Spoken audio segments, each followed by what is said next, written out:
Here's how to factory reset any iPhone. Now head into the settings on your iPhone. Before we factory reset it, if you're selling it or giving it away, I would highly recommend backing everything up.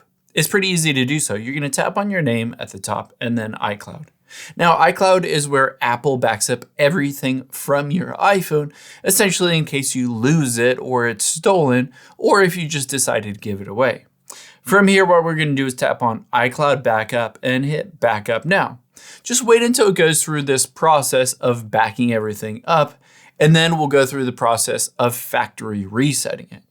After you're done, let's go back to the very beginning, and we're ready to factory reset it now. It's fairly easy to do so. We're going to tap on General, and then at the bottom, Transfer or Reset iPhone. You'll be able to see it gives you an option to reset. This is essentially resetting just the settings or network settings, etc. However, we want to erase all of the content and the settings on your phone. So let's choose that option, and you'll see it says this will sign you out of your Apple account and remove all your personal data, etc. It will remove or turn off Find My, to remove your wallet and your eSIM.